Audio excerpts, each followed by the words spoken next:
Foundation, the Brookings Institution, and the Fairness Society. John Schweppe is the Director of Policy and Government Affairs for the American Principles Project, a project that actually has principles. I'm delighted to have him join us tonight. John, thanks a lot for doing this research and for telling us about it. So groups that a lot of our viewers send their money to in the hopes that those groups will defend them are in fact also taking money from Facebook and Google and Apple? Right. No, there's a lot of these conservative groups, pro-free market groups, and they're on the tape. And this is kind of an open secret here in Washington. But up to this point, there hasn't really been research to show how broad this is. And we found more than 400 organizations, academic centers, etc., groups that have a great deal of influence on Capitol Hill, all taking money from Google, Amazon, Facebook, Apple. And of course, with that money comes the willingness to launder those companies' talking points and promote their preferred policies. And obviously this has an effect. It certainly has an effect on the Democrats, but we've found it has an effect on Republicans in Congress. Those canards you hear about how these are just private companies. They can do whatever the heck they want. Well, those are Google talking points. Those are Facebook talking points. And, it gets laundered through this ecosystem. And that's how these companies have major influence in D.C.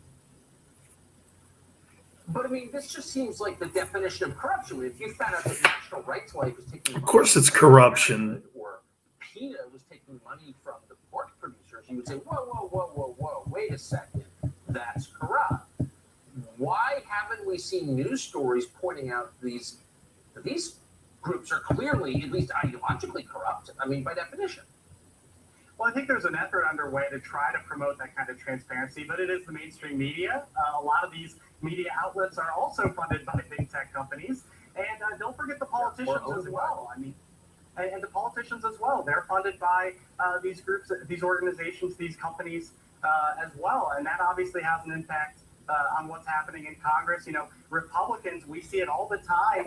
Republicans in committee hearings, they might even take off their jacket and pound on the table to tell you how mad they are about big tech. But then, under the table, they're trying to kill like the bills that are going to be before the House next month to break up big tech. These are Republicans that, ostensibly are preaching to their base. They're doing something about big tech, and they're not. They're trying to do the opposite action. Yeah, it's like the Washington Post, which is owned by Jeff Bezos, or the Atlantic magazine, which is owned by Steve Jobs' widow, one of the biggest shareholders at Apple, are actually going to report on this. They're not going to indict themselves. I mean, it's kind of a closed system, isn't it? Right, and this is what happens when you have trillion-dollar companies, taking the lead in every sector of society. It's scary. Thank you. I really appreciate it. So as the debacle in Afghanistan continues to mesmerize us, Joe Biden has been very busy transforming this country, in particular its court system. Not many people are noticing this, but one Republican senator who is often promoted by conservatives is helping Joe Biden do it. We'll tell you who that is straight ahead.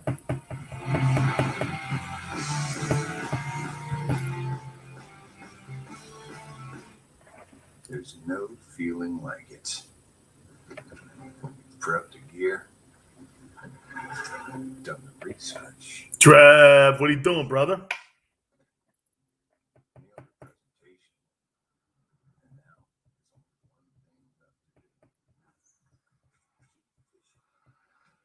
gear up with all the best fishing gear.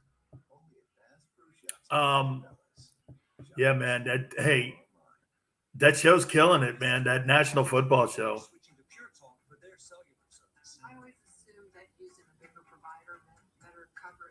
Baldinger was great today. Tomorrow I got Mike Quick. Oh, I think it's a great thing.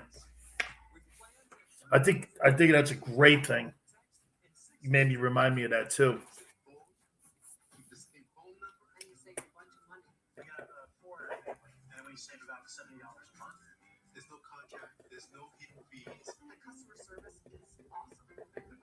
I'll tell you what, dude. You know what, Trev? I'll tell you what. Miami, watch this. I'm just thinking for my Canes now, okay? So Miami now is going to be able to play USC, Ohio State, Oregon. Oh, cool. You're going to be able to play Michigan if you're the Canes. Penn State, right? I mean, Nebraska, West Virginia, an old independent thing. Yep. And, you know, you're going to be able to play UCLA. I don't know about the Big 12, though. I mean, okay, what's a Baylor, TCU? I'm all right with those. Big 8. Big 8 was a great conference. Hey, the Southwest Conference was a great conference. The old conferences were fantastic. As the Southwest Conference was so great. A big Kansas because of basketball. Yeah, Iowa State's good in basketball too. Start your journey with the best fruit and vegetable product on the market by going to balanceofnature.com and use discount code Oklahoma State to the Pac-12.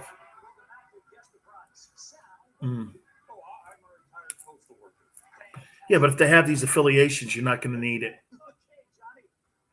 Because then they'll start sharing money. This is all about teaming up on the Southeastern Conference. Because then get this. Now, if you're the SEC, your non-conference games, you've got to go through all them. Oh, okay. I got Dave tomorrow.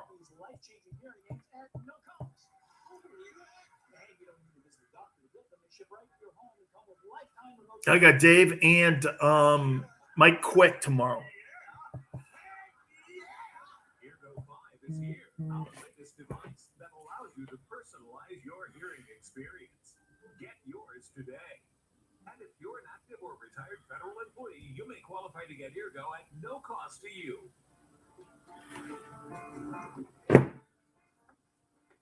College wasn't built for me. I didn't care if I had to work a double shift. First, my kid had a fever. Deadline to deadline. I would have said Oh, Bears Lions, man, that'll be good. This is on my time. I speed up when I Bears and Lions, I like it. Tests on your time, courses on your time, graduate on your time. WGU, the nonprofit. Oh my God, dude. And you're going in October. Chicago is by far one of the coolest and greatest cities in America.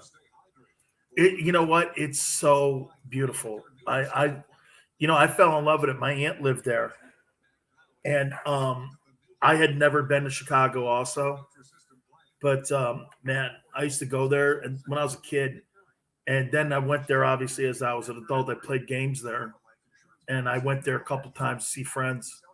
Love Chicago. Just a beautiful city. Not quite as safe as it used to be, but got one of the worst mayors in the country there. Got Adam Caroli tonight.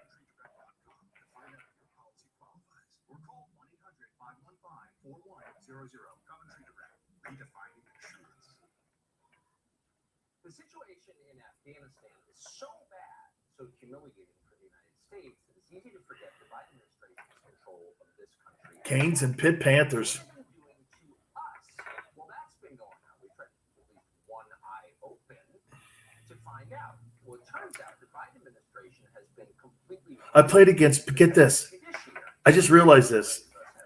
I played against Pitt twice. Once when I was a freshman. Did I play against Pitt? Let me see. I could have swore I did.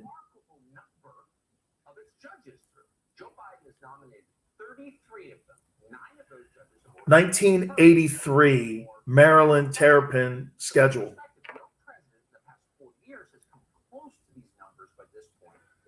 1983 Maryland Terrapin football schedule. Here is information from Sports Reference. To one of the most important courts in the country, the Second Circuit Court of Appeal, where Perez has spent the last 15 years yes against voter ID laws. Anyone who wants voter ID. We beat them 13-7. Then I played against them my junior year at Miami, and we beat them. We beat them like 38-3 then. Yeah. Showing a state ID is you to get on an airplane or buy Sudafed. So you would expect the Biden administration. So, like in the 2 games I played against Pitt, in 8 quarters, they scored 10 points. That's how I like it. I played against BC. Oh my God! I played against Boston College, and same thing. Isn't that crazy? BC was an independent though back in the day. I played at Vanderbilt, at Auburn, at Clemson, at NC State,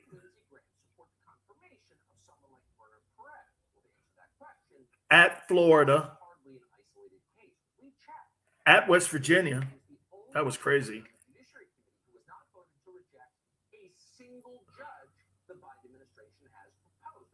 At Oklahoma. For procedural reasons, in a Senate split 50-50, Lindsey Graham's support matters very much. Senate aides tell us at South Carolina. One man, the Biden administration is able to rush its nominees through the Senate confirmation process faster than any. I almost went to LSU, dude.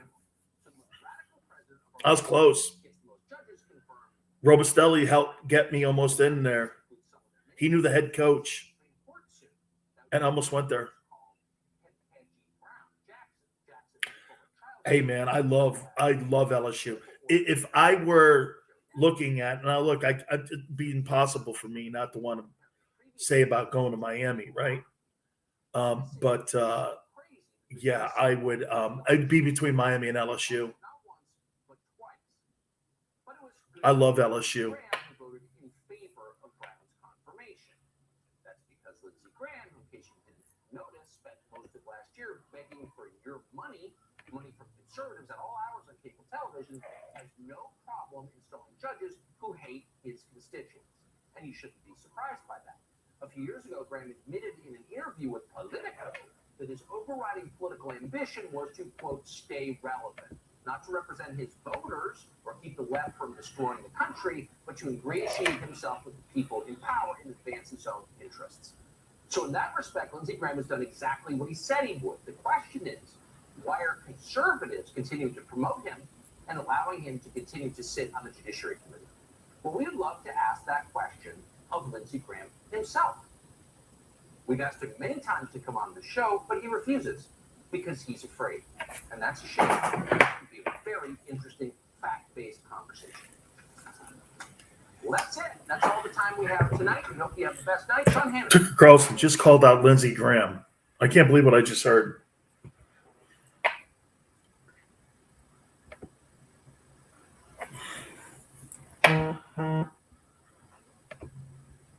Hello, my friend.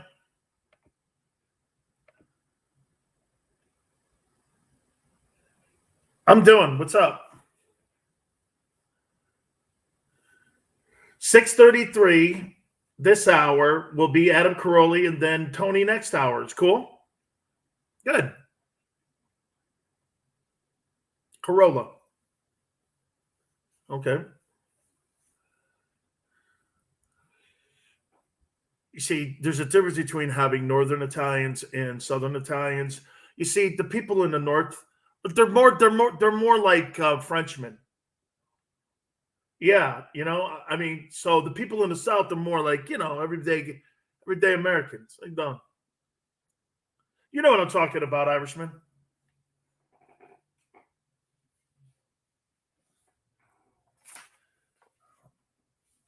Wow, is that not? Have I just not been racially profiled? Oh no, I'm just saying it sounds like America. I like it because I'm away from the mic. Okay, that's usually how it works. Okay, kid. I mean, hold on, honey. You don't have to. Oh, don't. I know. Oh, I ride coattails?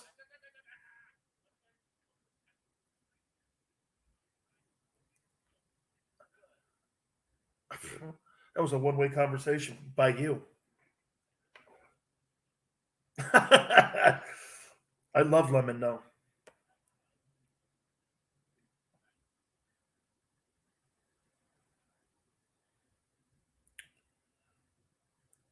I like to take the scungile, cut it up, then get the parsley, then get the. Oh, by the way, this is a plea to my aunt, dear Aunt Betty.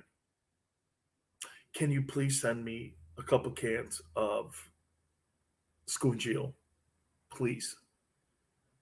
Scungile. You don't know anything about it. Trust me. You have no idea what that is. You know, you're used to potatoes and all the rest. This is something that's clearly off your menu.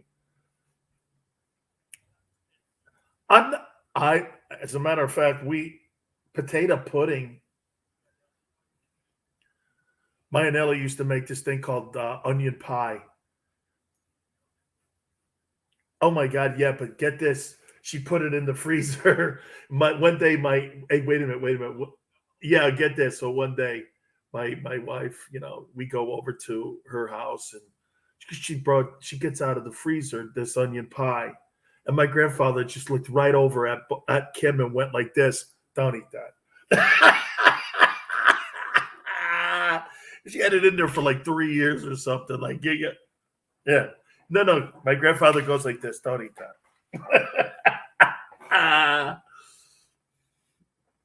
Yeah, don't eat that. That's not gonna help you. Well, let's see if you know what you're doing tonight. Tonight will be a good test to see if you're like, I don't know. Oh, a third. Hey, no, you're right. I'm learning how to do that. That stuff is just new to me. Adam Carolla.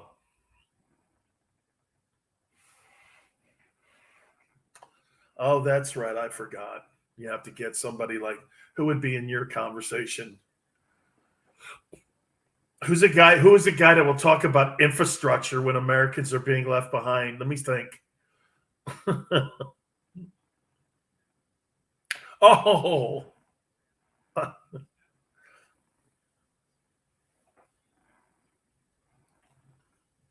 Interesting. Interesting that you would say that. So the biggest podcaster in the country. Him and Rogan are right there.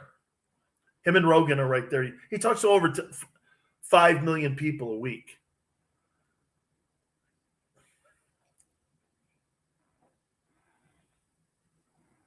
Right. You're just slamming people that are like,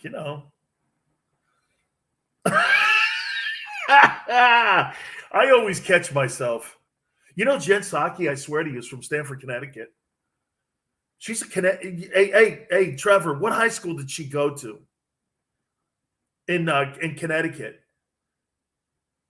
She had to go to like. No way.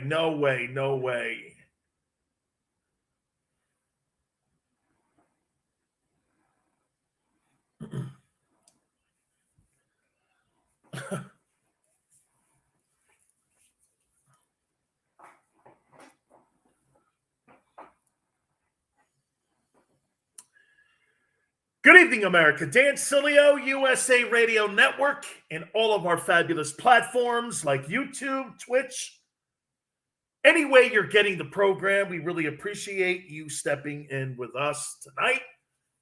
As I say good evening to you. You need shows like ours. You do. I'm going to tell you why you need shows like ours. Because the majority of the shows that you hear today, okay, are hater shows. And they think because you have conviction on one side of the aisle or the other, that's going to attract Americans. Can I tell you the thing that I learned the most over this last 2 years now when it comes to this pandemic and what I've learned broadcasting through the pandemic? By the way, I'll make this point up to you also.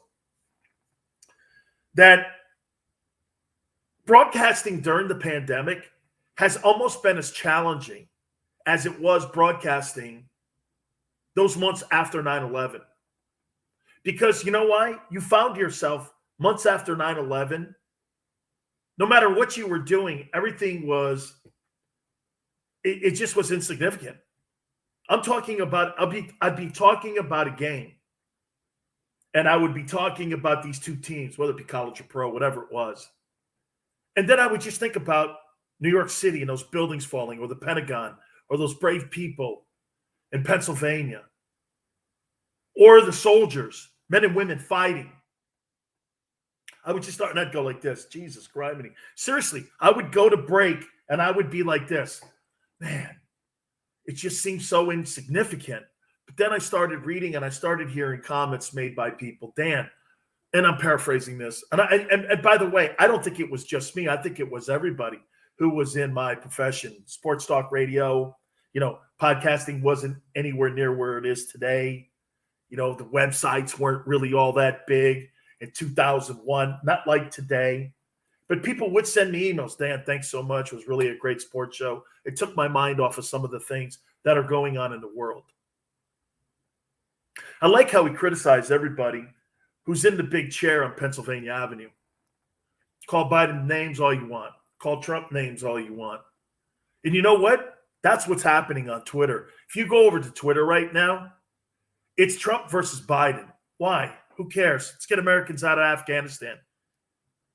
Hey, and for the record, when did we kneel before the Taliban? When did we start taking orders from them? Bro, 31st? I'll tell you if that date works or not. You listen to my ass. I'm not going to be giving you any kudos or credence that you're some nation. You can get that out of your head. I'm not recognizing you. You were part of the people that dropped those buildings. When did America lose our balls? Honestly, man. I don't care who's in the big chair. When did we lose our balls? I know how we did it. Cancel culture. Everybody's so freaking worried about pissing or whatever or CTR or any of this stuff. Who cares? Offending people? I'll tell you what. You want to let me loose on them, folks? I'll offend them, and I'll show you how to offend people who murdered Americans on September 11th, 2001. I'll offend you. I'll offend you. You give me an open mic, I'll offend you. Not bending over for anybody. By the way, we owe it to those people who fought right alongside of Americans, putting their families on the line for us. We owe it to them.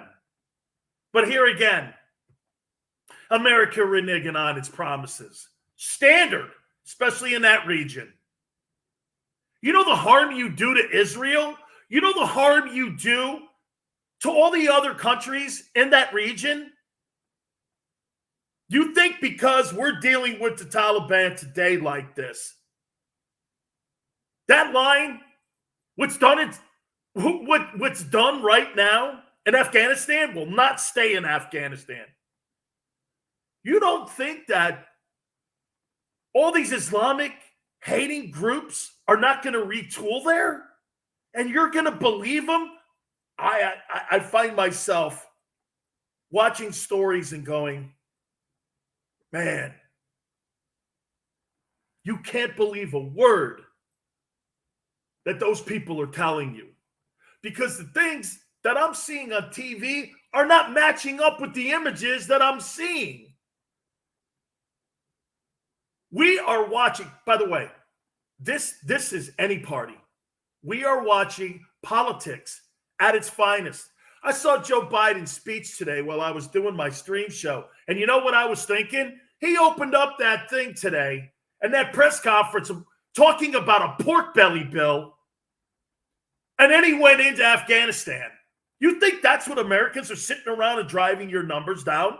Thinking about that pork belly bill that you and Nancy Pelosi are jamming through? Wow.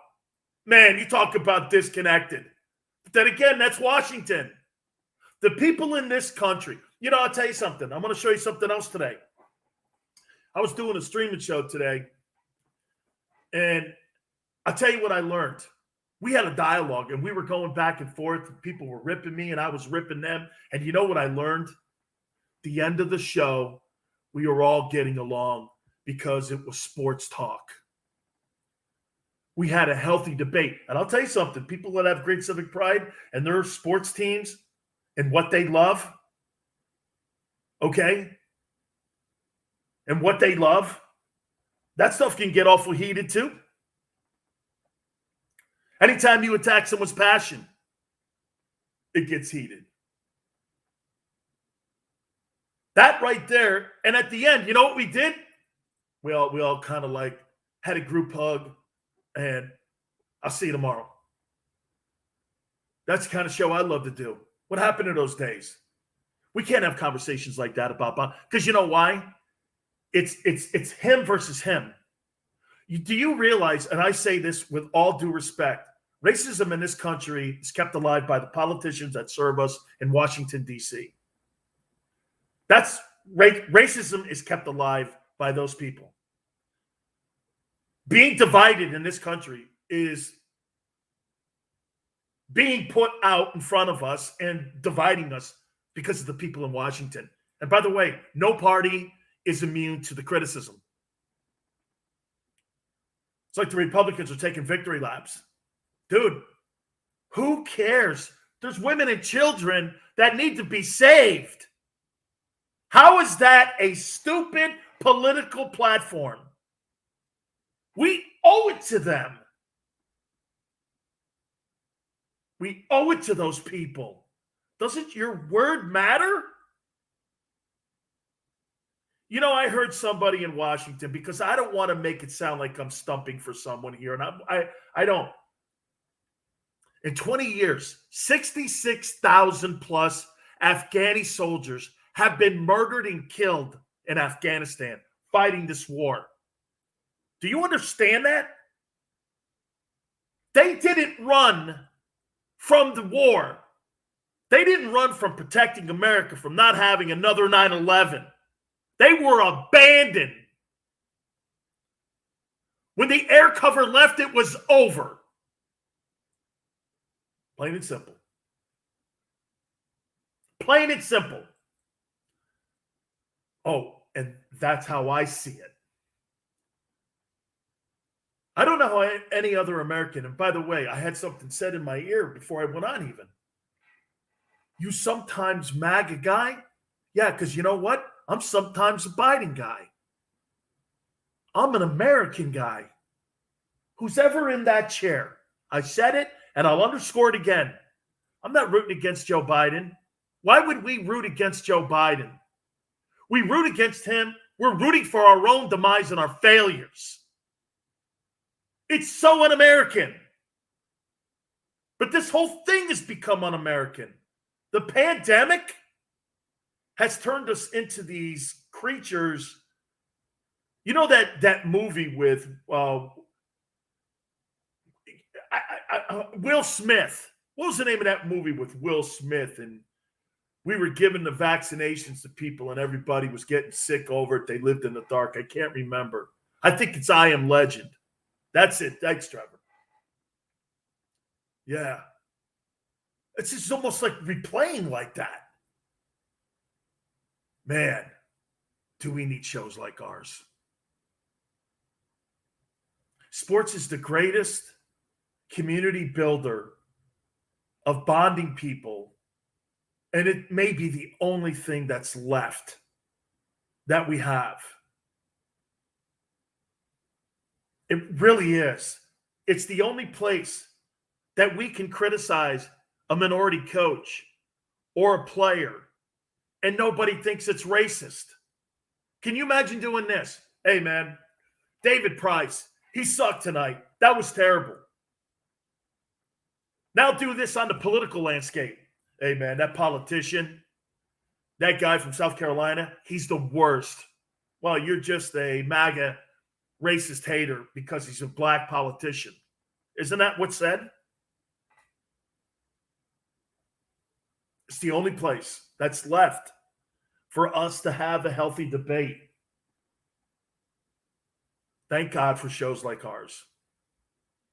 Oh, and other shows that give you a vehicle to talk about sports. I don't mean to come down so heavy, but are you not watching the same thing I am? I hope you don't think that like I'm stumping here. I'm not. I'm just, dude, we owe it to those people. Our word has to matter. Jesus criminy. Our word has to matter. We're never gonna forget you for keeping America's homeland safe. Oh, wait. We're gonna renege on that. Again. Jesus. You talk about credibility issues. You talk about people believing in what the stars and stripes mean. I don't know about you, man, but I'm embarrassed. I watch those kids and those mothers and those women outside those walls of that airport. And we're just going to leave them there?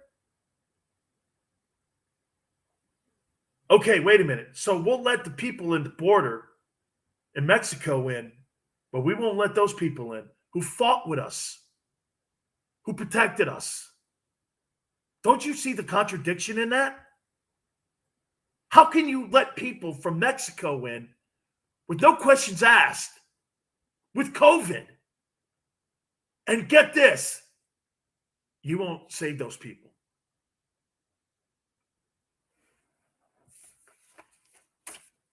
'31st is important, isn't it? Since when did we take knees to people like that? Okay? Since when did we take knees to that? Chris just said my friend Pat Tillman died for people who fought over there and all the people who put their lives on the line. All those Gold Star families. Wow, embarrassing. Embarrassing. God, Chris, please don't say it's in vain. All right, man. Hey, by the way, Adam Carolla will join us at the bottom of the hour. The legendary Adam Carolla. I want to hit on Urban Meyer when we come back out of the timeout. You keep it here on the Sileo Show. Yeah, I did. I remember what your mind thinks. It's good.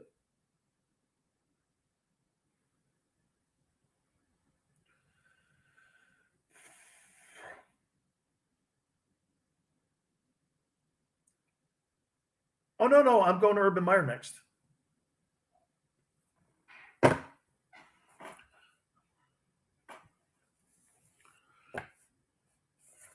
Thank you, Trevor. It was a great open. Thank you. Oh, no. We can't stay there. That's not what we are.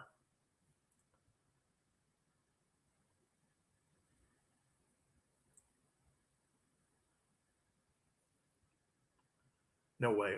Obama, in my opinion, Obama would have. Oh, not like this. And get this: there'd be air cover over that airport with jets and F-16s, and we wouldn't be listening to the Taliban dictate to us. Dude, this woke stuff has gone way over the top. Terms? I'll tell you. Here's the terms. Here's the terms. We're going to do what we are going to do. And if you don't like it, we will wipe you out. Yeah. Who's your leader? Great. SEAL Team 6 is over at Pendleton right now, ready on my command when I push this button on my cell phone.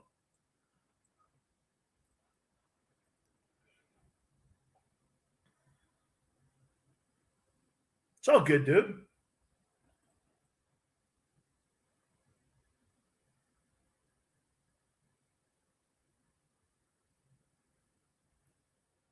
He's gonna call at 6:33. Yes, Junior. All you have to do is, because I'll help you produce here, because I well, I just want to. Hey, I just want to make sure you're good.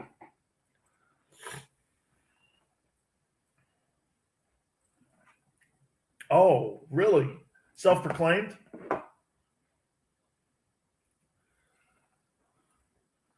I've got a picture of a United States Marine Corps I did. I loved it.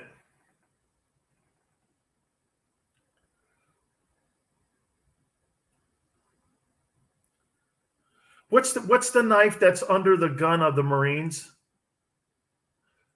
This is a silver bayonet that's handed to company commanders. And I'm not lying to you. This was given to me by General Petraeus. How's that for you? Showing it to people on YouTube right now.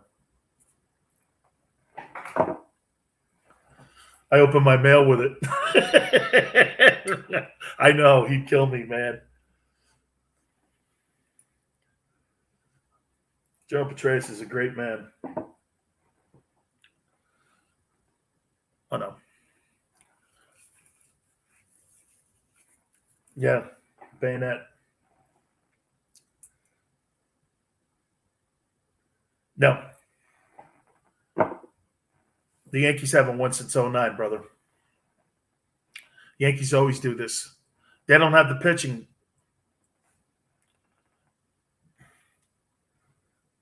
I didn't say that. Wow. Actually producing. Incredible.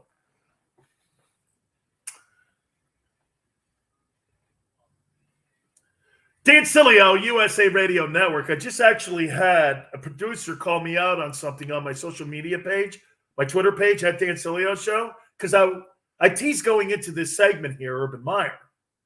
So you're saying he should not coach it? I was like, I didn't say. He goes, well, I'm just going by what you said on Twitter. Very good engagement.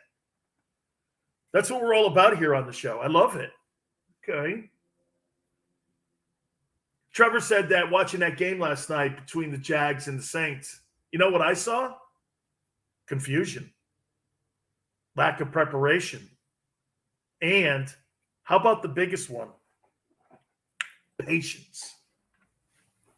When you're building, certain NFL coaches are exactly like people in my radio business.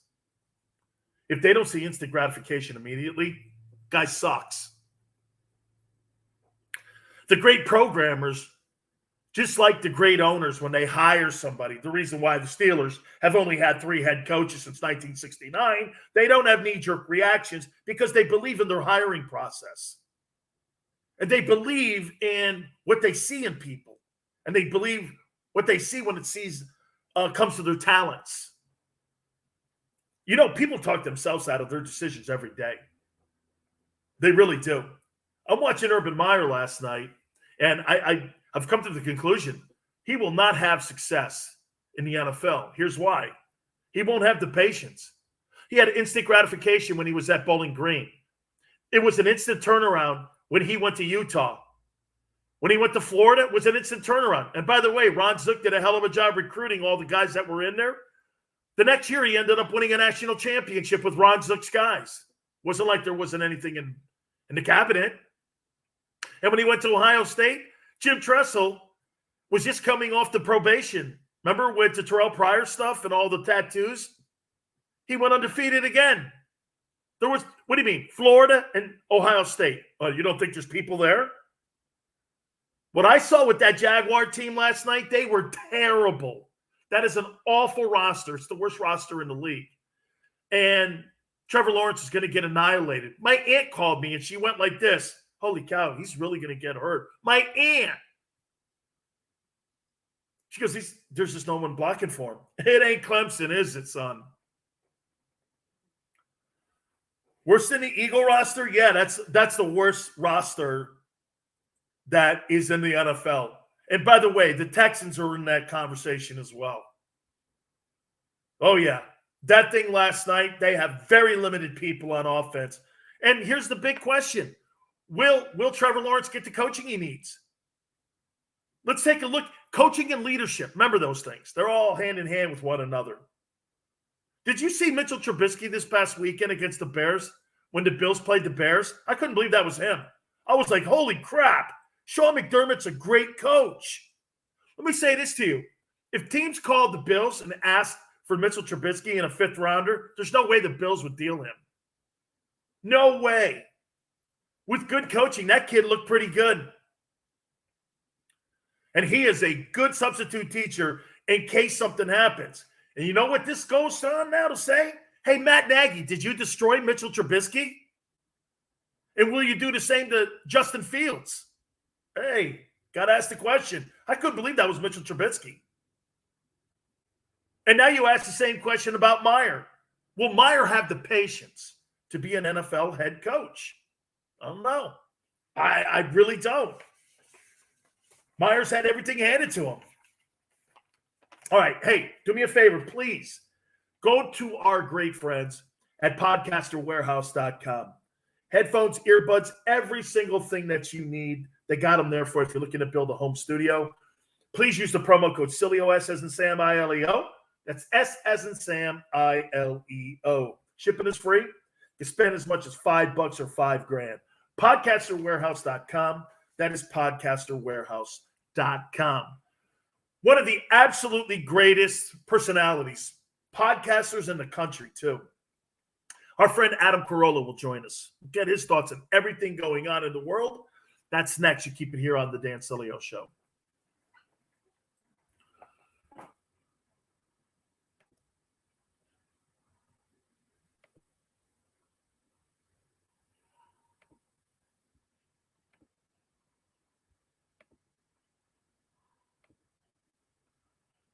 Yeah, that was fantastic.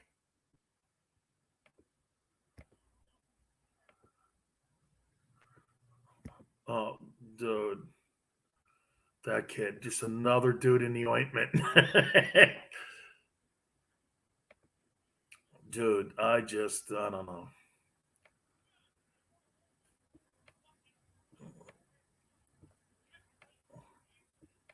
Okay. Wow.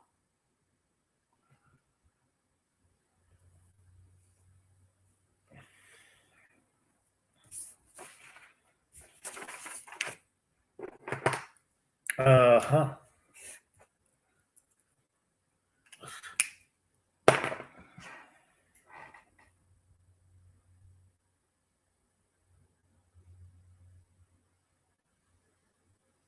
He's been on before.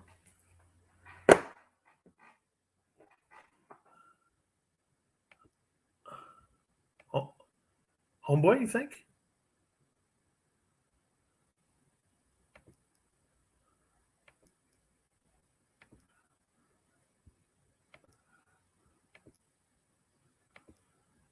Huh. I'm still working on.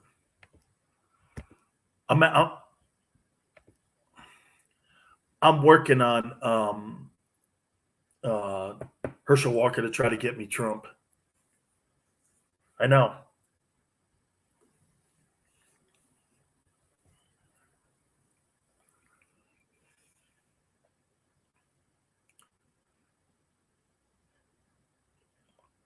Wow.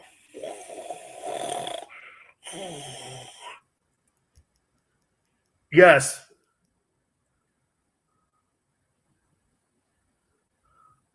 Yeah, no, it's your talking. I almost fell asleep.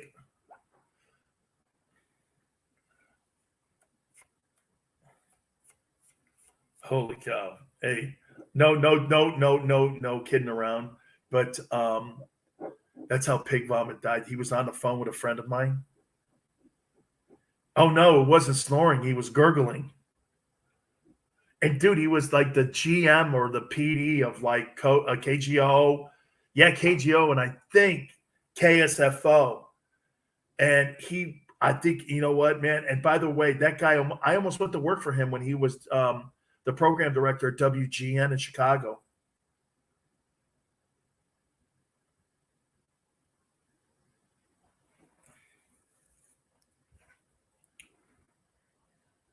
Yeah.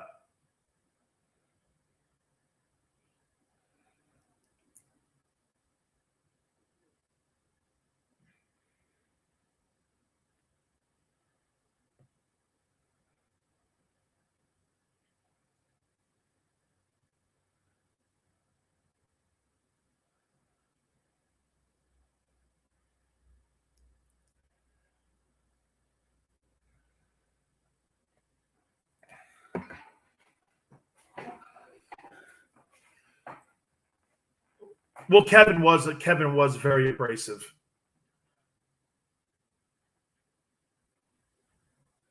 Yeah, but you know what? The abrasiveness, get this, was his insecurity and how he spoke to you. If you knew that, and Randy Michaels and Gabe and all that knew that. Okay.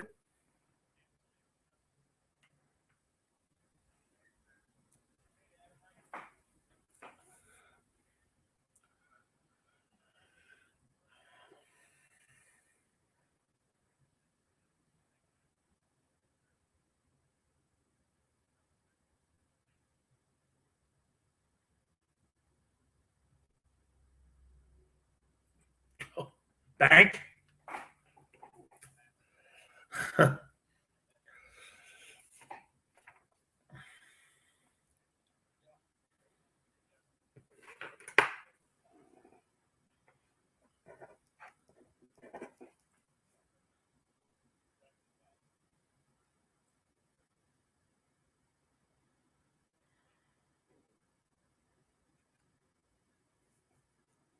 I do. No, I think you're dead on with the Red Sox.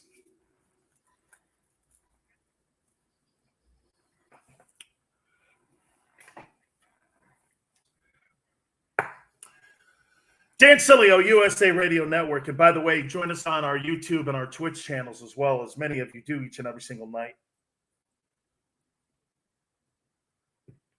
Seriously, man, when did America lose their onions? When it came to dealing with people like the Taliban? When did we lose our onions? As I said in the open, this woke stuff and offending somebody, you want to get offensive? What we're doing right now and dealing with those murderers is offensive. With the anniversary of 9/11, and maybe it means something to me because one of my dear friends died at Cantor Fitzgerald on 9/11. Maybe it matters. Or my friend Pat Tillman, who served his country, a Gold Star family. Look, I don't mean to get angry, and I want to do angry radio. I hate that stuff. Let me bring in my friend here. And by the way, without a doubt, if you watch him on Fox News or you listen to his podcast, he is without a doubt one of the golden voices that we have in America today. It's one of the best podcasts there is. It is our friend Adam Carolla, and he joins us now here on the Dan Sileo Show. Adam, thank you so much for doing this. I appreciate you taking time out of your day. Adam, I see what I went over to your Twitter page, and I was like, okay, there's a book coming out. You're now on tour. I believe, if I'm not mistaken, we're on in Minneapolis too, by the way, that you're going to be on the road this weekend. The pandemic's not holding you back anymore. You're getting out and about now, no?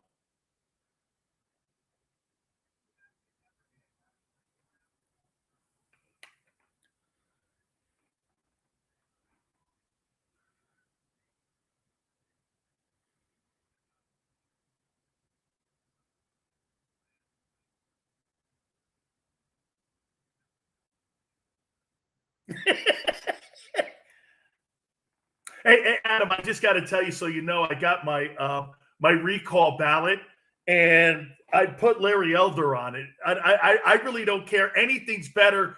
Hey, one of my daughter's dolls would be better than Gavin Newsom. Give me your thoughts on this recall in California.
Absolutely. I mean, many of these outlets now, Adam, even like the people that you deal with at times and in Hollywood now, all of a sudden it's become like a political party. And I'll even throw Major League Baseball. So Major League Baseball pulls the All-Star game out of Atlanta, where the year that Henry Aaron dies, and they put it in a tougher voting restriction state in Colorado just because they didn't do their homework.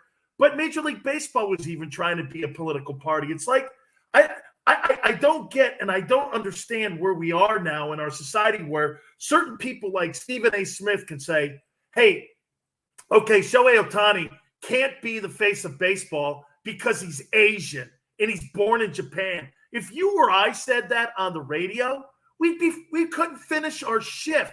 It just seems to me, Adam, and you explain it, maybe you have a handle on this woke and this cancel culture, how do they pick and choose who to cancel, who not to cancel? How is this working? Because I'm still confused.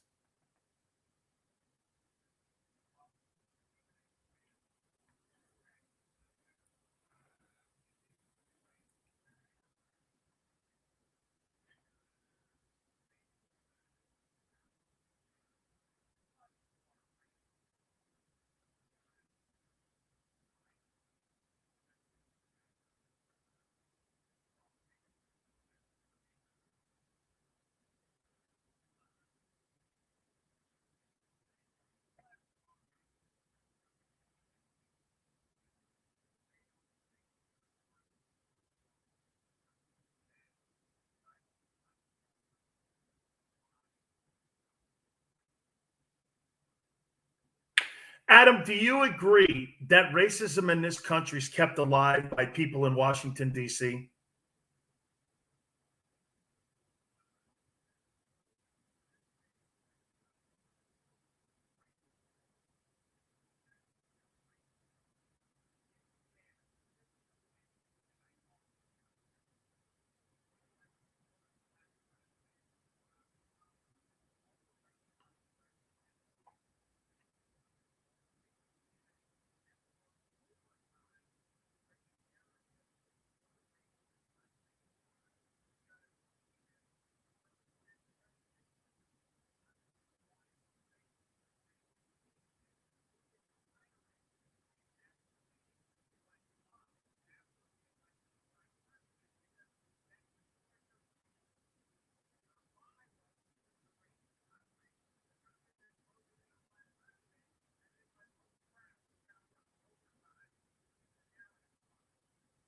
Absolutely. And record elections too, and giving him a two-term um, office bid there. He was elected on 2 terms there. Let me throw this at you. Adam Caroli joins the Dan Sileo show here on USA Radio.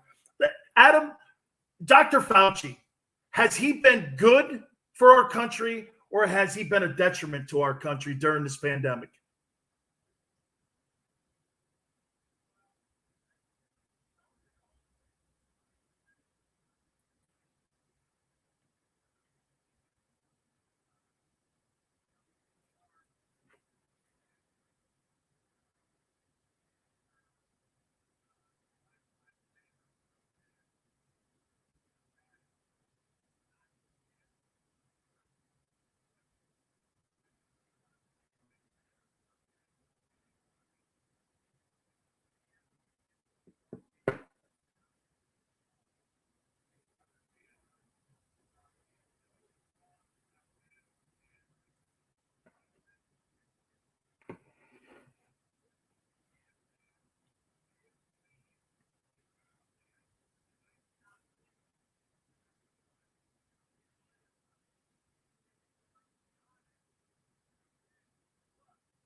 Adam, I throw this at you too here because in my sports world, professional athletes are being asked whether or not they've been vaccinated or not.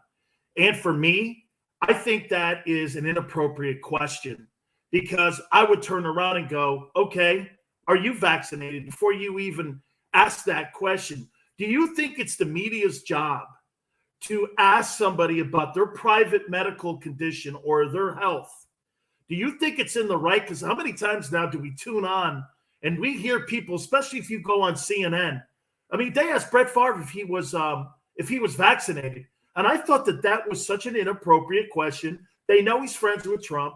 They know he's a MAGA guy, and they were just trying to embarrass him. Just your thoughts on that. Does the media have a right to ask people whether or not you're vaccinated or not?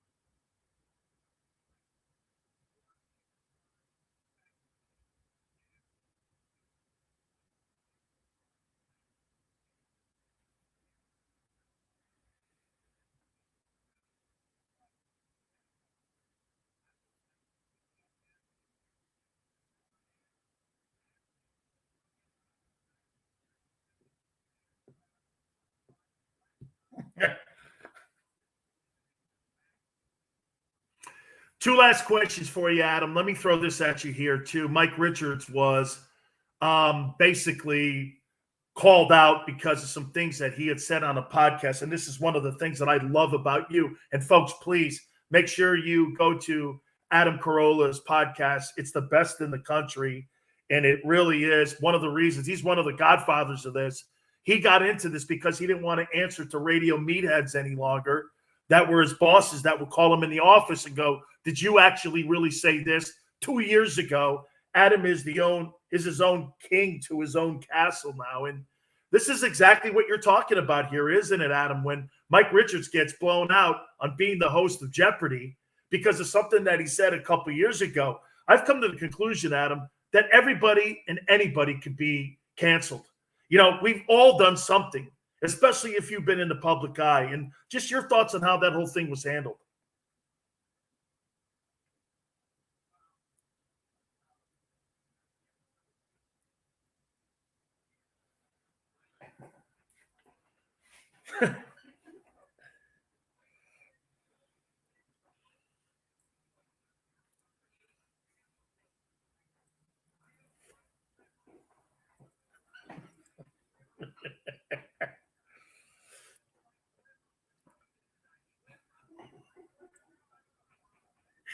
Uh,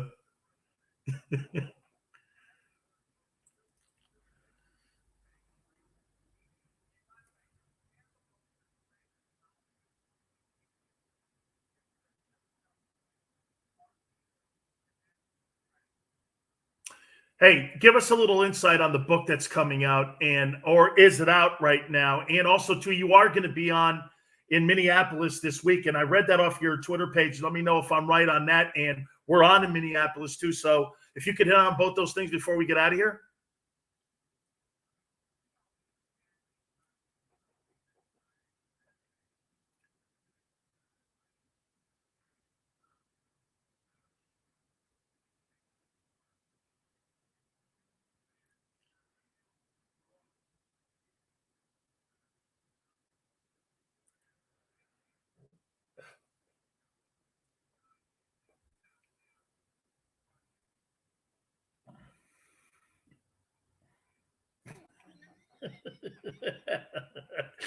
I just absolutely, you're one of my heroes, man. Honestly, Rush Limbaugh taught me a lot about radio, but what you've done and what you're doing in podcasting and the things I see you on Fox all the time, especially when you go on with Tucker, you're just absolutely spectacular. Make sure you go to the podcast. Adam, you always find time for me. Thank you so much for always doing this for us. I really appreciate it. You bet. Adam Carolla. Just love. And by the way, we've had Ice Cube on the program. Okay. So we get both sides of the spectrum. We just don't do like conservative and that's it. I like both sides. People will come on and they'll completely disagree. That's the art, in my opinion, of dialogue. What happened in our business where we don't have that any longer? You see, an interview like that, okay, an interview like that, you would be in a sports PD's office after the show. You would be. Because people in New York that handle all the sports media, you know what they think? They think like that. The direct opposite of it. Instead of doing the most important thing, you know what that is? Delivering good content. I'm in the content business. I'm not in the favoritism business. Do you understand that? Hey, please do me a favor. Check out our dear friends at podcasterwarehouse.com. Headphones, these are your one-stop place for those. Earbuds, you can also get those. 25% off of everything that is on the website. Okay? Use the promo code Sileo, S as in Sam, I-L-E-O. That's S as in Sam, I-L-E-O. Shipping is free, $5 to $5,000. Podcasterwarehouse.com. By the way, in hour 2, another guest for you. Tony Casillas is going to join us. Part of that great Dallas Cowboys Super Bowl team. We'll reset some stuff here. We'll go into the NFL and keep it here on the Sileo Show.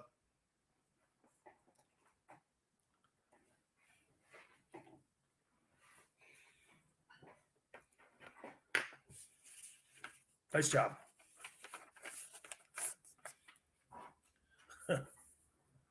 Nice job.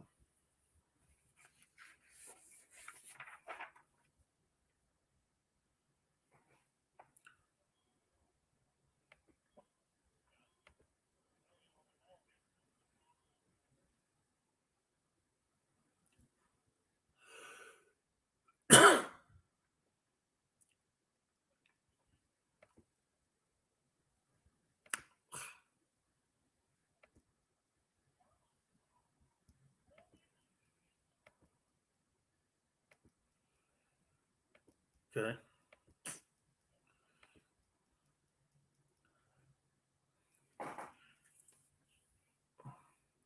Can we start it? Let's go to Tony Casillas.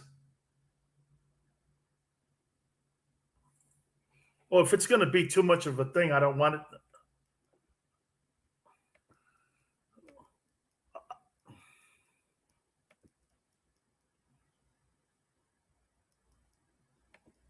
If it fucks it up, don't worry about it. Whatever we have to do, it's all good.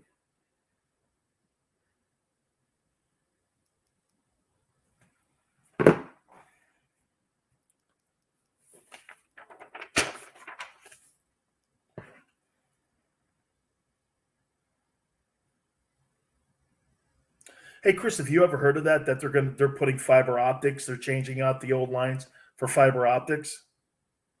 Okay. Ask me some questions.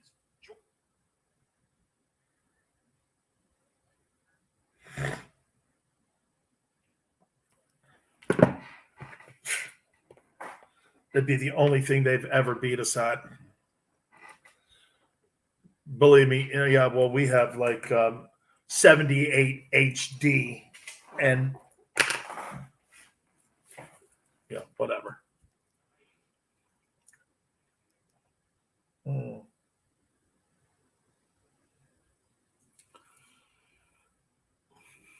Yeah, right. I've kicked that guy's ass so many times. Get this, my foot hurts. No, Blue Emu. That's for like old turds. Really, I have to like instead of throwing combinations with 7 combos, I hit you with a 4-1 now.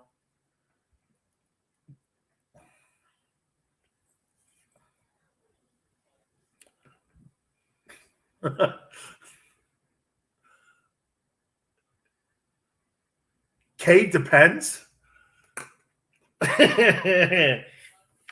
No. We're good. Dan Sileo, USA Radio. Hey, by the way, don't forget, hour number 2, we're going to have our friend Tony Casillas on with us. So, owner of 2 Super Bowl championships. Yeah. See, I love doing entertainment, politics, and sports. Start wars with that. You start wars with that. There's no show like it in the country. Nobody does that. Nobody's afforded the opportunity to do it that way, too. That's why everyone goes, I don't know, Sileo. You know, get this. Here, let me just give you a little. When I was on in Tampa, I did 9 shares in the morning, 25-54 men. 9 shares. There's not a show in America that does that in sports. Not a show in America. Okay? I had the highest rated morning show for sports in men across the country, especially in the Eastern Seaboard. Nobody, including Angelo, WIP in Philly. Nobody got up there. I used to barely lose out the Bubba. But you know why? We were saying things that were on our minds. Well, here, let me give you batting averages and yards per carry. That's not what we do here, dude. I'm like you sitting at a bar watching our favorite sporting event and talking about the daily events that are going on in the world. I'm more like you than you think. I like Americans. Unlike what politicians say, I like Americans. You know why? Americans fill our stadiums up and our arenas up all the time. They do. I've performed in front of hundreds of thousands of people in stadiums, millions of people across the country. And every fan that I get, I love the ones that are angry. I love the ones that are cheerful. I love the ones that just show up and love to have a great time. America is a stadium. I mean it. Like when you go to Ann Arbor and you go to a Michigan game, that's Americana, dude. At its finest. Rooting on a college football team, 100,000 people in Ann Arbor, Michigan. Or how about this one? Do you know how big the city of Green Bay is? Here, I don't know exactly what the number is, but I guarantee you 75,000 folks go into Lambeau Field every home game. Chris, can you Google that for me, what the population of Green Bay is? I mean,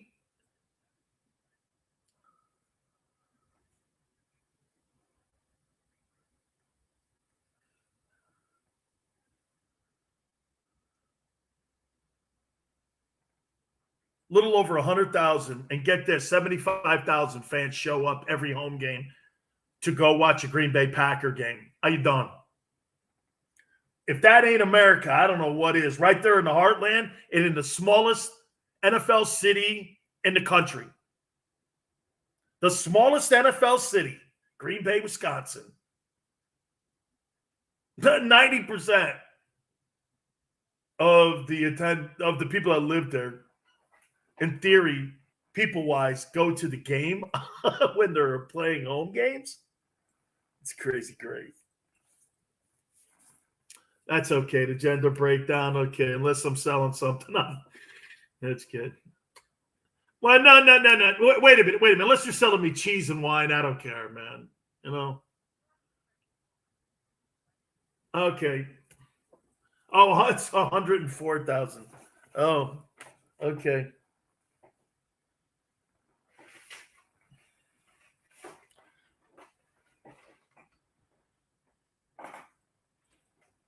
Do you know why they got the Packer name? How they got the Packer name?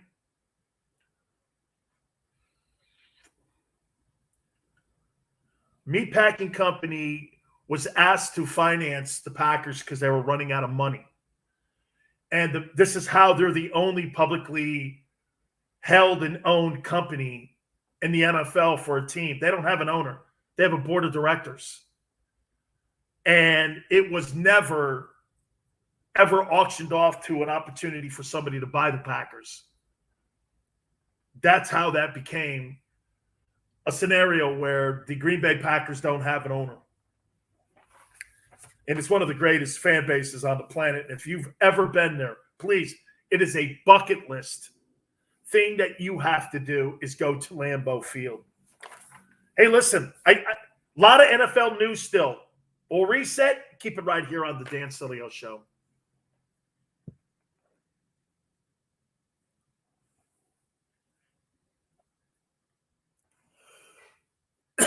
Oh, really? That's great, Chris. Thank you.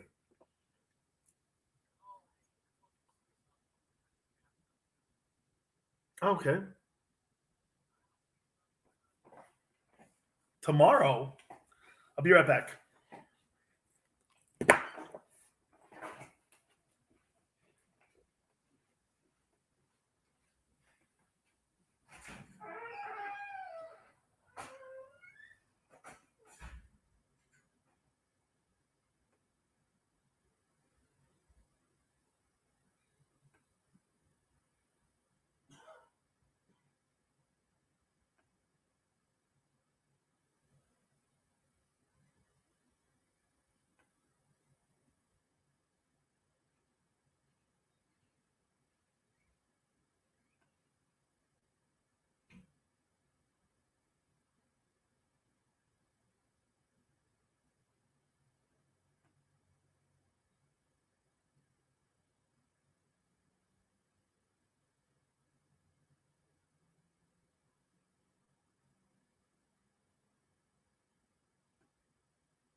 Yeah.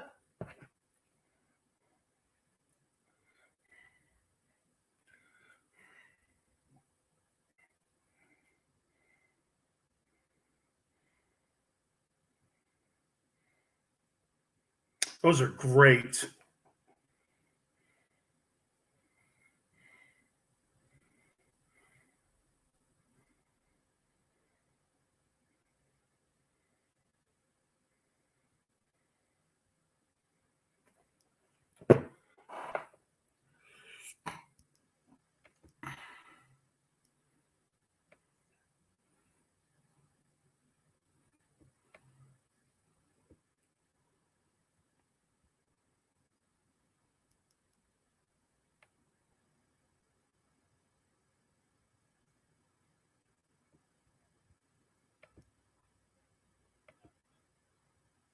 Oh, killer.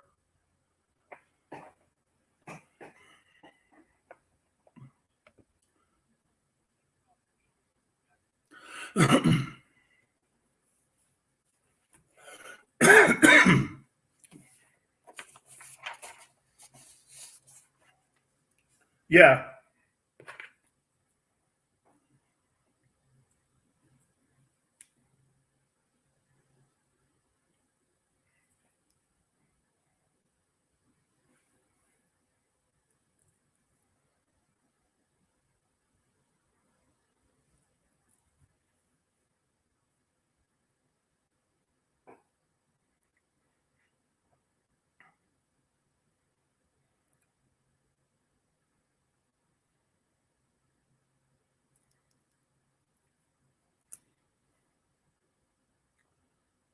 Great. Okay, perfect.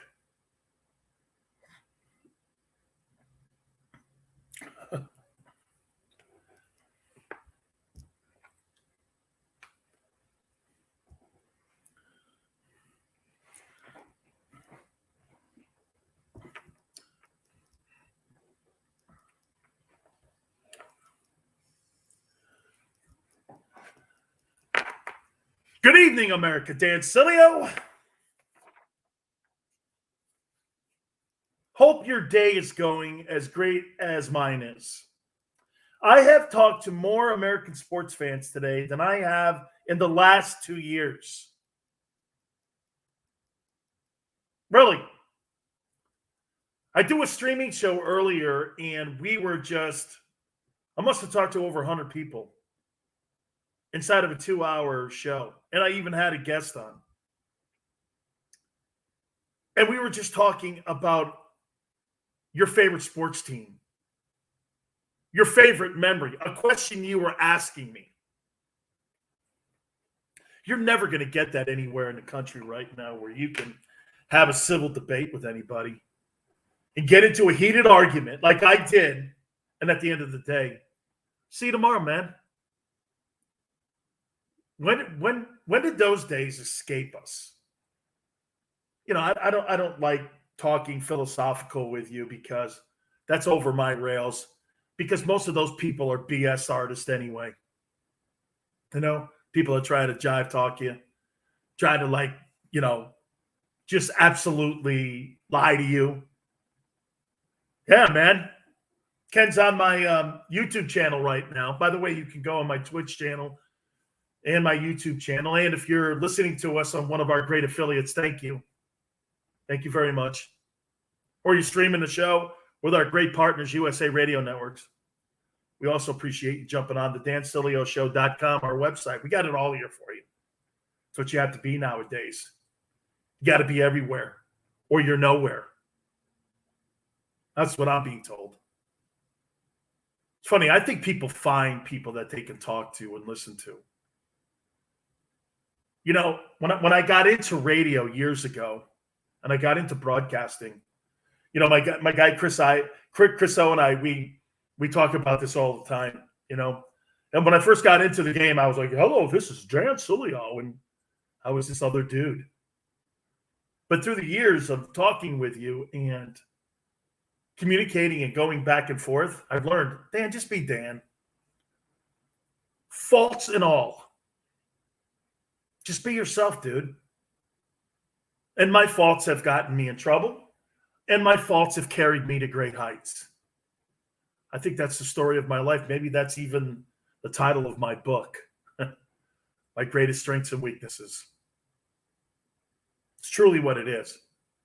I was just talking about, America and what's going on in Afghanistan and how I see it as a sports fan, because that's kind of what I do. I keep an eye on that and my sandbox, the sports world.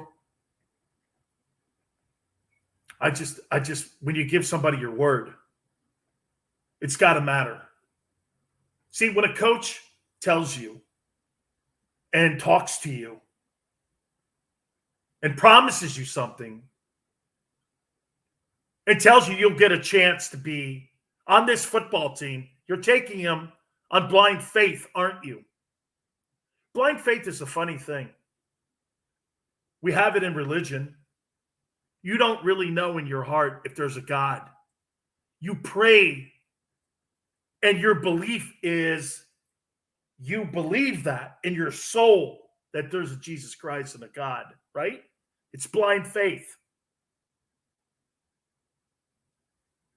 It's the essential thing that makes religious people believe that there's an afterlife.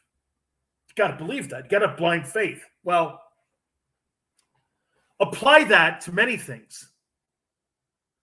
When a coach is brand new and he walks into a room, men lead, I'm going to lead you. Follow me. You have to have blind faith that you know, or you think you know, what that guy's talking about is going to come to fruition. Am I right? You don't know, if you've never played for that guy, what he's like, if his word means anything. You have no idea. It's blind faith because he's your leader. Same thing with politicians. When a president of the United States tells you something, you're taking him at his word, or you used to. I said this before, too, a couple segments ago. There's no doubt in this country, racism in this country is kept alive by the people in Washington, D.C., and it continues. The dividedness of our country is by the folks in Washington. My God Almighty, I'm so thankful that I was in an NFL locker room or in a collegiate locker room, even a high school locker room, because inside those locker rooms, we all have to pull together. Whether you like, the greatest thing about a team is too, a true team, a SEAL team, the men and women who fight for our country. Your politics and your religion can't get in the way, or it will divide you and conquer you and all of you, and you'll lose. House divided, the whole story. A house divided is a team divided. See, the great thing about being in sports, even if you don't like the guy next to you, or you don't like his politics, or you don't like something he's done, you need him. So it's in your best interest to get along with him. Can't do that in American society today. If you believe in this particular party, get this too. They're still doing these hearings on this January 6th thing. When we got men and women that are trying to scale a wall to get out of Afghanistan, you're still going over that? Really? My God Almighty, man. We are so... You got the Vice President of the United States in Vietnam. I don't get it. Thank God those people are not head of a football team. It's crazy. I was always told, leave your feelings at the door about that dude. You want to win, you win with everyone in this room. I want to do something here too. This is the last week of the exhibition season. And I'm going to give you my top 10 power teams. If you heard me earlier on my stream show, you kind of know, but I'm going to show you why these teams are the best teams compared to the other teams. I watched a very dysfunctional team last night in Urban Meyer's Jaguars. By the way, he's not going to have very much success. I don't think in the NFL. I just don't, because he's not going to have the patience to have that type of success. He's just not. You need to have patience if you're going to develop people. I don't think he will.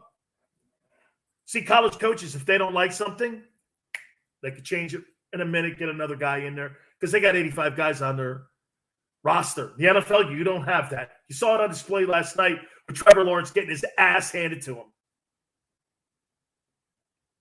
Steven said, let's talk some baseball tonight. We will. I'll do that in the next block, Steven, I promise.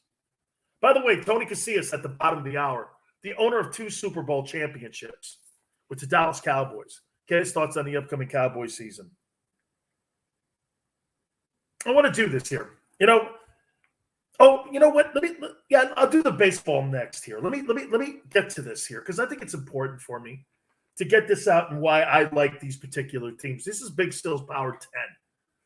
And I give myself a mulligan going into the year. I don't do it after we start. You don't go to Vegas and go, hey, I bet on that team, but Tom Brady got hurt. Can I have my bet back? That's not usually how that works. Okay, you don't get mulligans when you're making bets. So we don't do that here. But prior to going into the opening week and that Thursday game with the Buccaneers hosting the Dallas Cowboys at Raymond James, we may make a little modification. Depends. I love this 49er organization. Why? John Lynch, former player. He gets it. He looks people in the face when he's recruiting them. He's evaluating him. Then he ends up drafting him. He told Jimmy Garoppolo the entire time what was going on. As they were looking at a quarterback, they ended up moving up to the Dolphins number 3. They kept him in the loop the entire time. They were never a BS artist. They weren't lying to Jimmy Garoppolo. They were telling him flat out, we're going to take a quarterback. Hey, Jimmy, we love you, but we're taking a quarterback. You're always hurt. What can we do? You were transparent with the guy. That's why Garoppolo has been a phenomenal teammate. That's why you got harmony in the 49ers. That's why I got him at 10. The Titans at 9. You know why the Titans are good? Their head coach. This is all about leadership. Something I'm not seeing in D.C. This is all about leadership. Mike Vrabel, another know-you-know-what type of guy. This guy's a no-shih-tzu type of dude. By the way, that's a dog, in case you're keeping score. There's no BS with him. None of that. Tells you everything you need to know. No, you're not good enough, Marcus Mariota. We're going to go with Ryan Tannehill.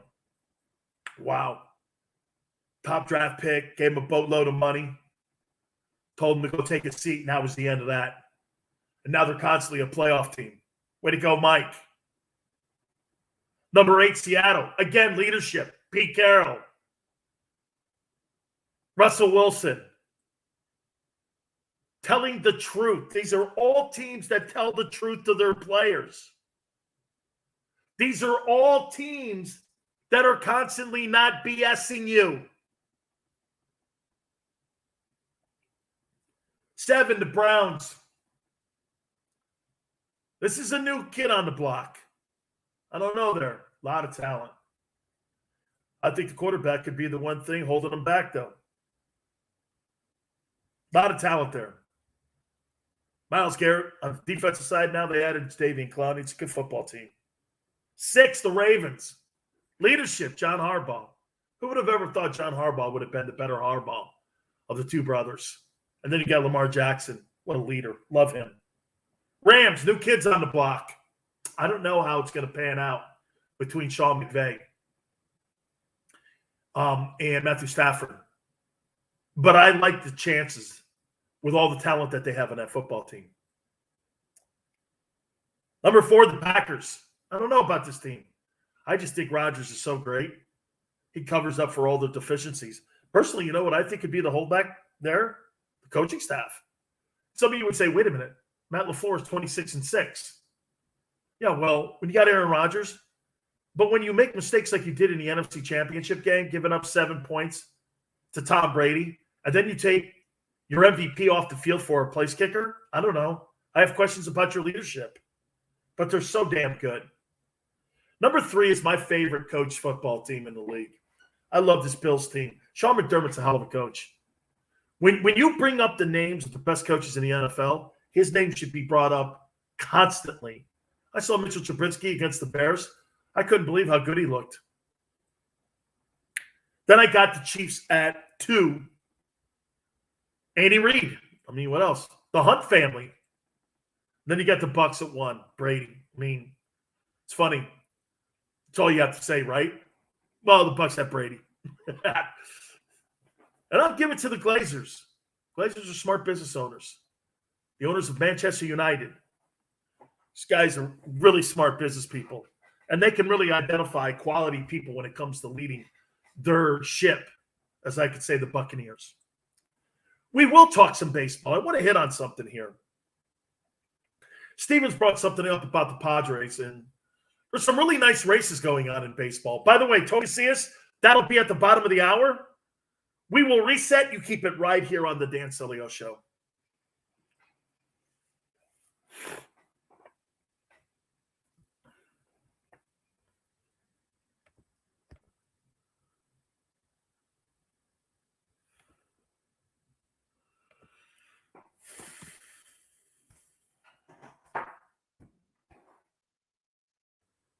Okay. Perfect. Yep.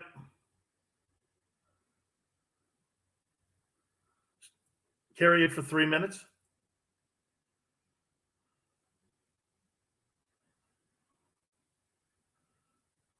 Okay.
I did.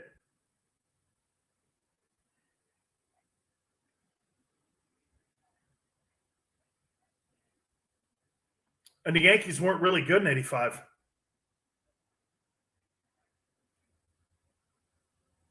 Those are the Mattingly years.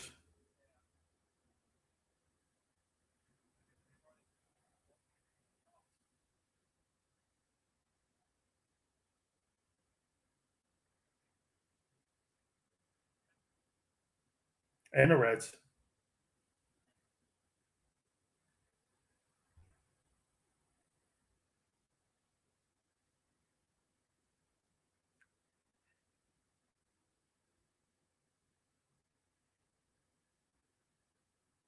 Let me guess. They came back with a walk-off.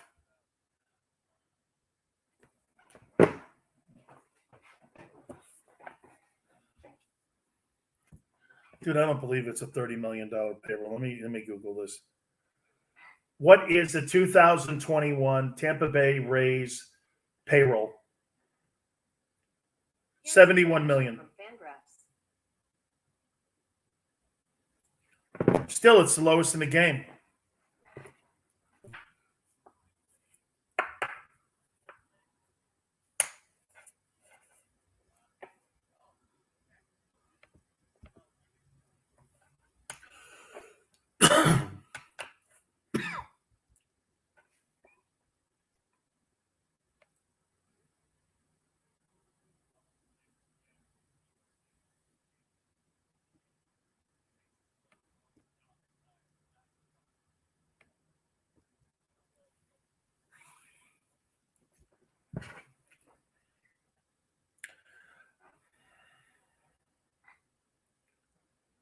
2021 Major League Baseball payrolls.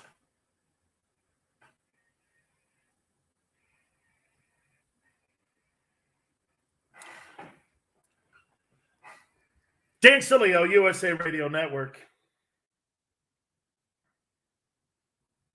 So let me read something off to you here. 2021 payroll in baseball. Yankees, $194,839,000.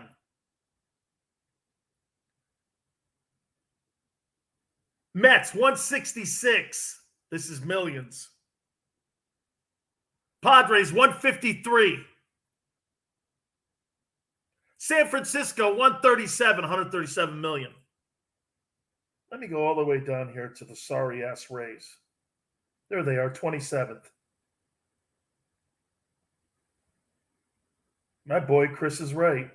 43 million. How is that possible? How is that possible that that team has got 78 wins, the second best record in all of baseball next to the Giants? How is that possible?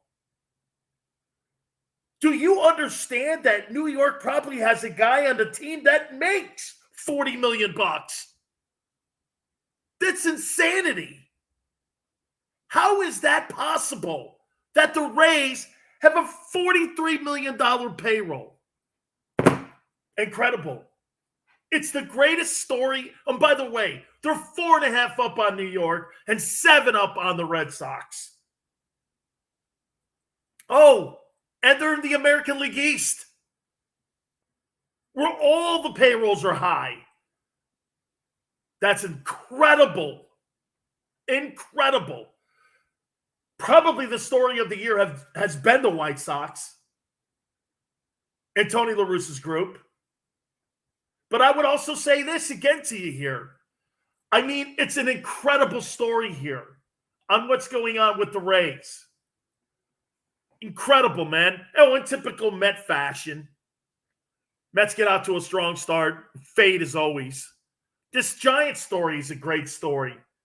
Nobody would have ever, if you told me at the beginning of the year that the San Francisco Giants and Buster Posey and those dudes would have 80 wins at this time, absolutely no way. And they're 2.5 up on a Dodger team that's been pretty banged up this year.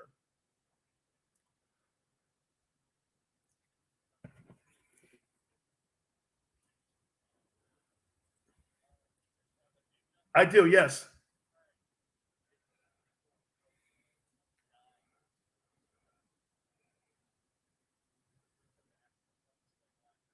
$42 million.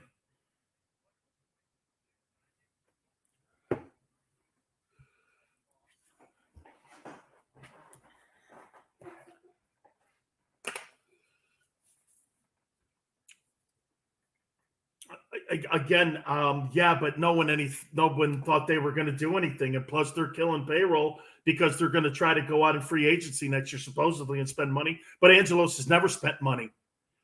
He hasn't spent money. Anyway, again, where I was going here is that we're looking at a team here in this Rays team that's doing incredible things. Just incredible things here in a division that no one spends less when you're those upper echelon teams like the Red Sox and Yankees. Spends under $180 million. It's incredible. I will give this here, though. The Padres, they went out and spent that kind of money.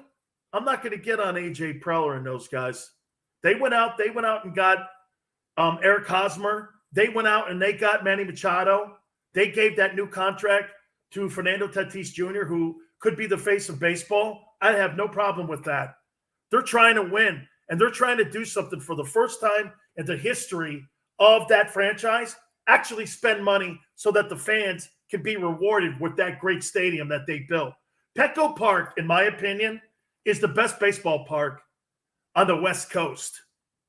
I cannot believe how beautiful it is inside there. It's just wonderful. Tremendous. All right.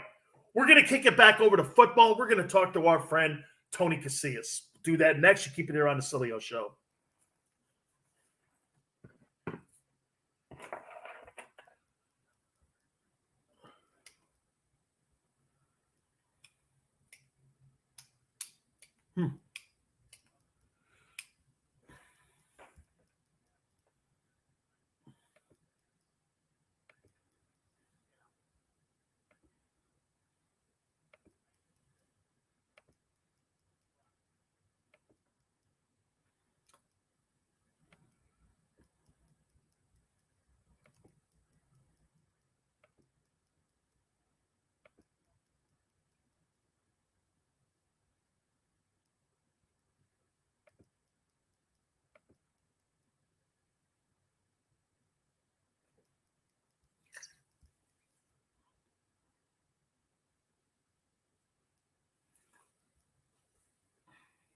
Let's give you some easy stuff. What's the last National League team to go back-to-back World Series?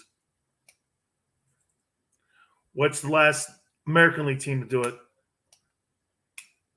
What was the last? Okay, who was the winning pitcher in game 4? Because they swept the Yankees in '76.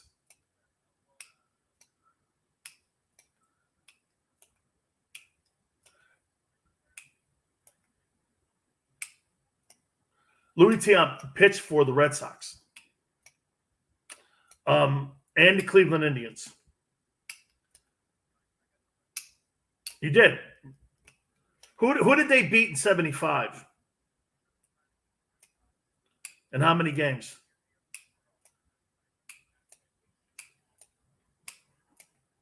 I still to this day think it's the greatest series of all time. I watched it as a kid. Yep. All right, I'll give you another one here. Who was the last switch hitter to win an American League MVP? This is a trick question. It's a trick question. I'm going to help you. It's a pitcher.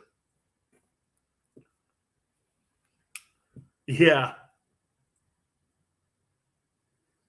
And I'll give you another hint because this is hard. This is a trick question.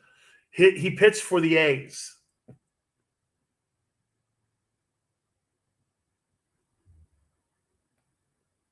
Vita Blue.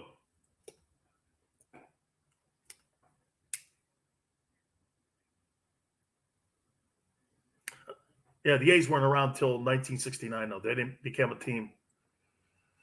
I'm talking the Oakland A's. Okay, actually, they were in Kansas City. Before they went to Oakland. What was the name of the Seattle baseball team? Okay.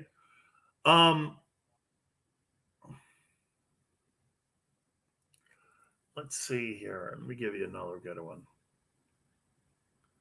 True or false that Henry Aaron ever hit 50 home runs?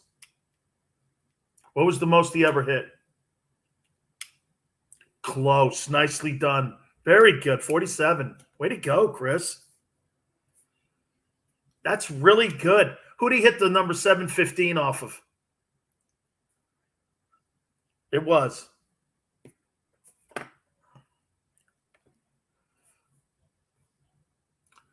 Al Downing. Let's see here. Sure.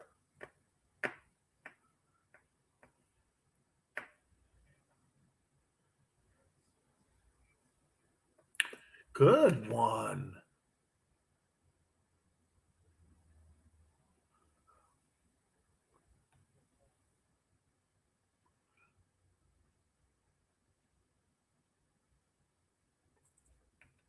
Boston?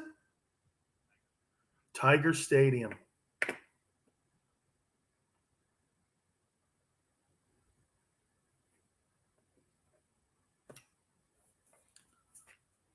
I can name you that entire Reds lineup. Cesar Geronimo, Concepcion, Griffey, bench. Morgan was actually second. You're right. Tony Perez. Rose. Did Rose lead off? I think he did. I think Rose led off. Yeah, I think Geronimo was the guy who hit ninth. George Foster, that's right. He was in that.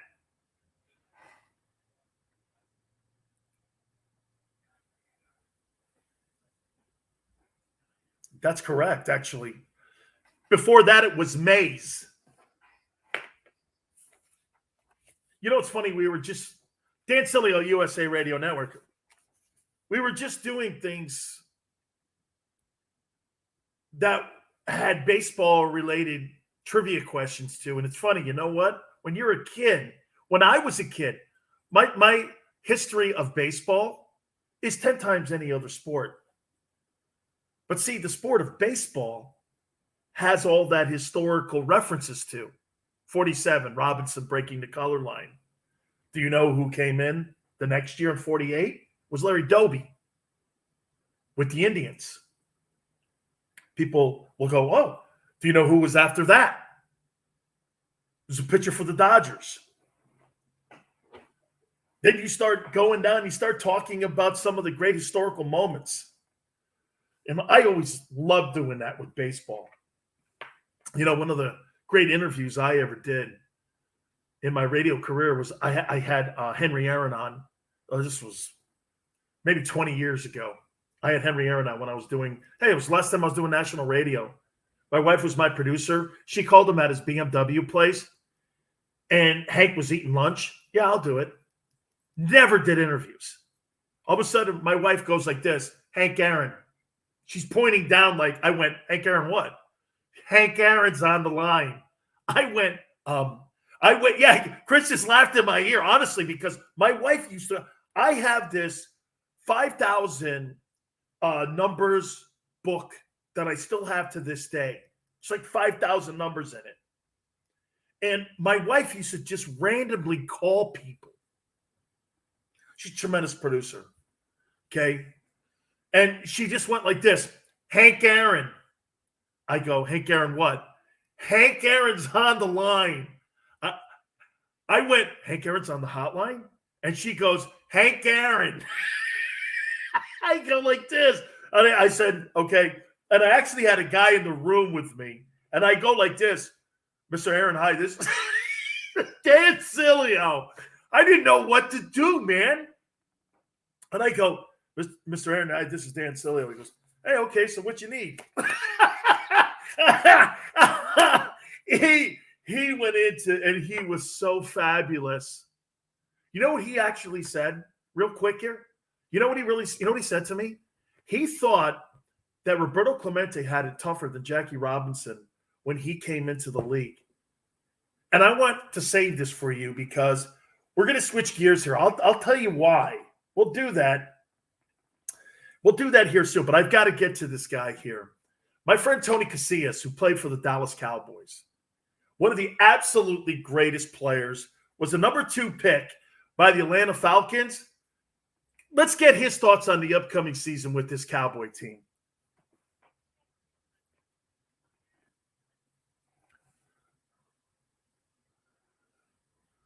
All right, I'll be right back. I'll be right. Hey, remind me to finish the story. All right. Be right back.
Okay.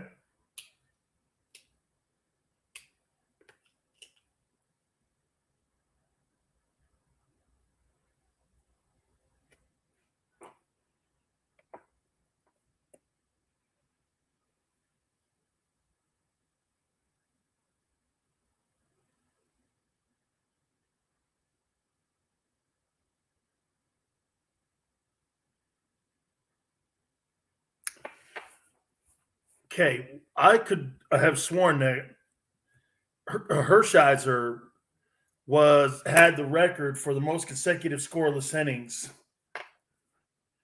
And then I would put in there, it's got to be Kershaw.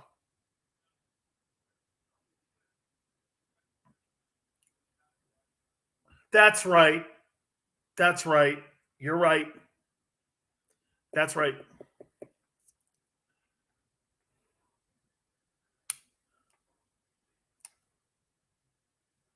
Wally Pipp. Do you want to hear something crazy about Wally Pipp? He was the captain of the Yankees. And he had an 1,100 game consecutive played streak. That is even crazier. So they had two guys there for over 3,000 games. I got another one for you, okay? On that streak. Who owns the National League record for the most consecutive games played?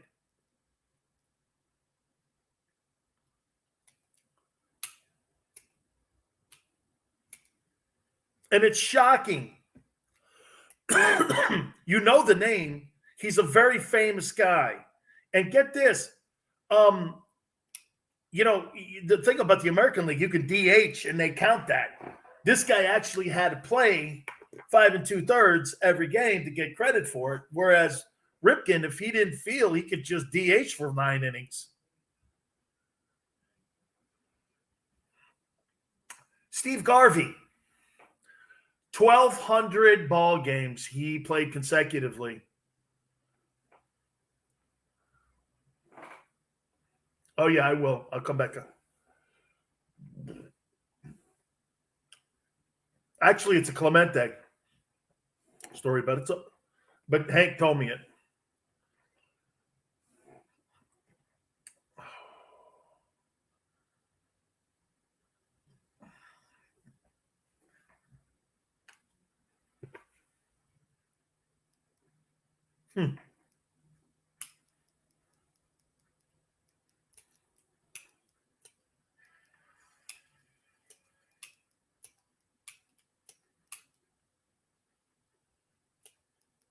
You know what I love? You know what I do for a living, man? I get into a tangent, then I have to go to a guest. Thank you, Tony Casillas. Football right around the corner. But we were talking baseball. I want to thank Steven, too, for throwing me into that lane. Love this song, Center Field. Dan Sileo, USA Radio Network. I want to finish this story that Hank told me. And by the way, it's a true story. My wife, when you're a producer and sometimes you call people on the fly, News Talk does this all the time when a breaking story or like something like Afghanistan, they'll get a senator or a congressman on, and all of a sudden they'll go like this: Mike Pence, line 3. What? And you've got to gather yourself and stuff. So my wife's like this: Henry Aaron, line 3. The hotline number?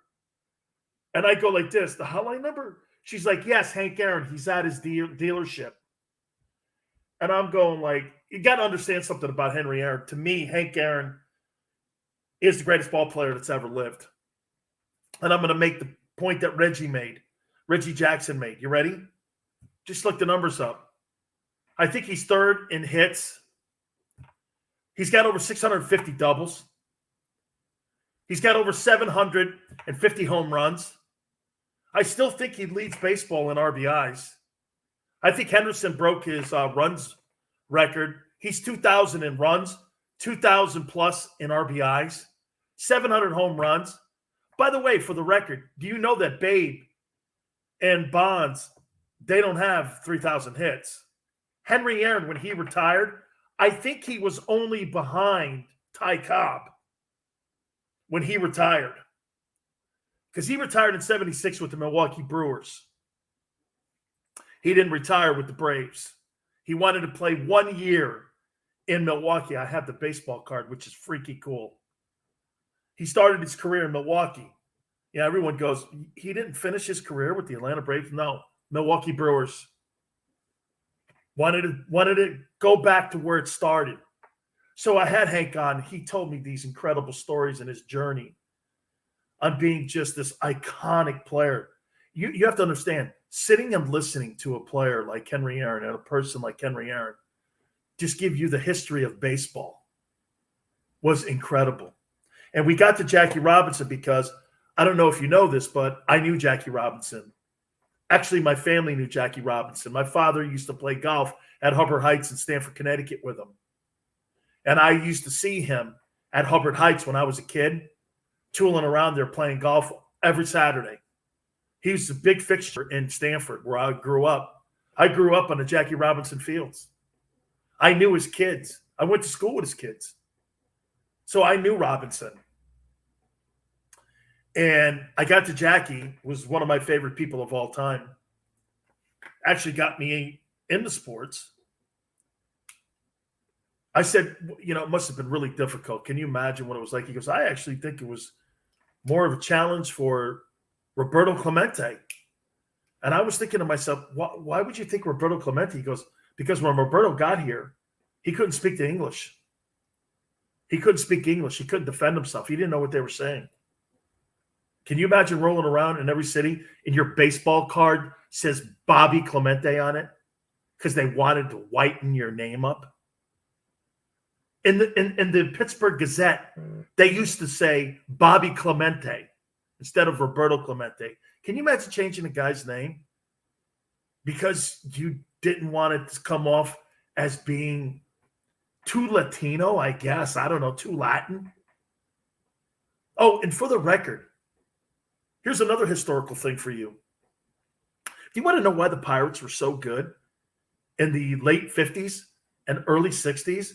Do you know who the general manager of the Pirates was? It was Branch Rickey. Branch Rickey was the man who went out and got Manny Sanguian. He was the man that went out and got Roberto Clemente. He was the man that went out and got all of those fabulous black players like Willie Stargell and all of those players and brought him into the Pirate organization. Yeah, when Walter O'Malley when they fired him, he got a job as the GM of the Pirates and built that Pirate dynasty. That's right. Branch Rickey. Branch Rickey brings Robinson into the game, and he brings Clemente into the game. And by the way, I do think number 21 should be retired. And all of baseball to revere what that man was all about. Roberto Clemente, his last hit in baseball off John Matlack of the Mets, 3,000 hits. In Pittsburgh, standing on second. Incredible moment. We'll reset. You keep it right here on the Dan Sileo Show.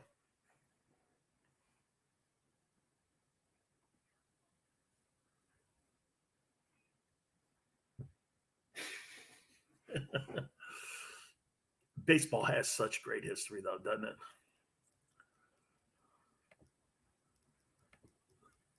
That was really good, man. That was fantastic. Oh, it was good. It was good, man. It was good. Good. Yeah, but did that get out there? It's all good. Okay, good. All right, brother. I shall see you later on. Thank you for everything. I'm going to send you over the Brian Baldinger interview that I did today. All right? Yes. Yes. I will, brother. I'll talk to you later. Thank you, everybody. You guys are fantastic.